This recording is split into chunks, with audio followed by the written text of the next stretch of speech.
श्री क्षत्रिय युवक संघ द्वारा अपने संस्थापक तनसिंह जी की 100वीं जयंती को भव्य रूप में दिल्ली के जवाहरलाल नेहरू स्टेडियम में मनाया गया। दिल्ली में होने वाला राजपूतों का अब तक का सबसे बड़ा सम्मेलन रहा। देश भर से बड़ी संख्या में राजपूत अपने प्रेरणास्रोत तनसिंह जी के प्रति कृतज्ञता प्रकट करने और सामाजिक एकता का संदेश देने के लिए जुटे। ऐसे संक्रमण काल में समय की मांग को पहचानकर क्षत्रिय को उसके कर्तव्य पथ पर पुनः आरूढ़ करने के लिए पूज्य श्री तनसिंह जी ने श्री क्षत्रिय युवक संघ की स्थापना करने का निर्णय लिया। पिलानी के राजपूत छात्रावास में रहते हुए मात्र 20 वर्ष की आयु और चंद सहपाठियों के साथ श्री क्षत्रिय युवक संघ की स्थापना करना अपने आप में पूज्य श्री की दूरगामी सोच को दर्शाता था। आज अपन सब पूज्य श्री की जन्म शताब्दी समारोह में एकत्रित हुए हैं।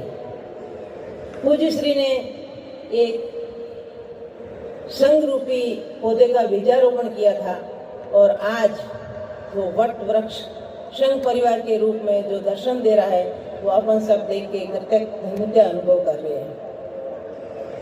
कईयों के मन में प्रश्न उभरते होंगे कि ये युग पुरुष कैसे होंगे जिनकी जन्म शताब्दी में इतना जनसलाब इकट्ठा हुआ है, वो कैसे होंगे।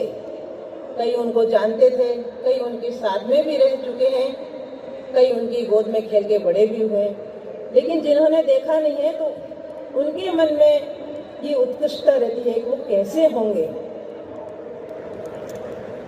तो उनको जानना हो वो युग पुरुष कैसे हैं, कैसे थे, उनको जानना है तो हमें क्षत्रिय संघ से जुड़ना पड़ेगा।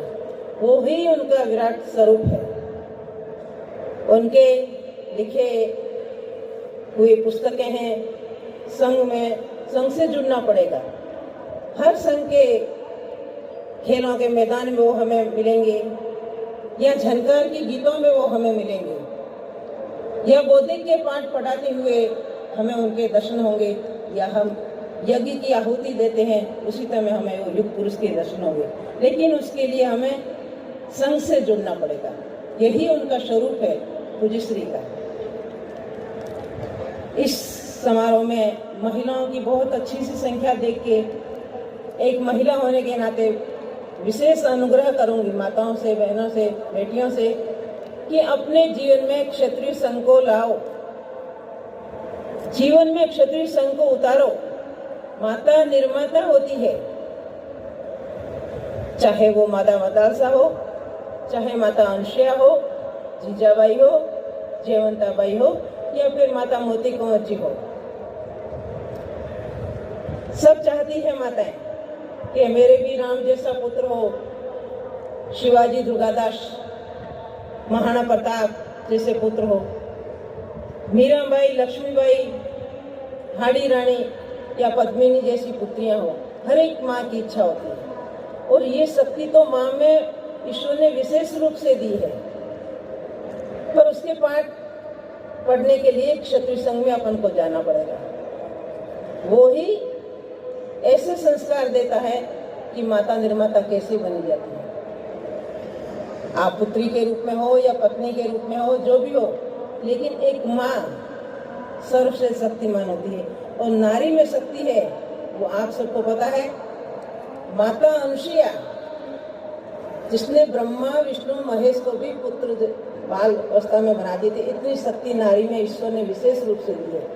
तो हम भी वो ही माँ हैं, लेकिन उसके लिए हमें वो संस्कार जीवन में लाने पड़ेंगे और वो संस्कार सिर्फ क्षत्रिय संघ की ही पाठशाला में पाए जाते हैं। वो संस्कारों का निर्माण करता है। तो कहते हैं ना, कोई बात नहीं, देश से उठे तो ही सुबह मिली, जब से जगे तभी से उसमें लगे। तो आज से मन में ये संकल्प लेके जाएं हम यहाँ से कि मुझे भी वही माँ बनना है, मुझे भी वही पुत्र ऐसे प्राप्त हो, ऐसे संस्कार लेने, मुझे भी वही पुत्रियाँ प्राप्त हो जो मेरी चाह है। तो आज से ही संकल्प लेके जाएं और क्षत्रिय संघ से जुड़े। उसकी पाठशाला से ही हमें ये सब प्राप्त होगा। इसी के साथ जय संघ शक्ति।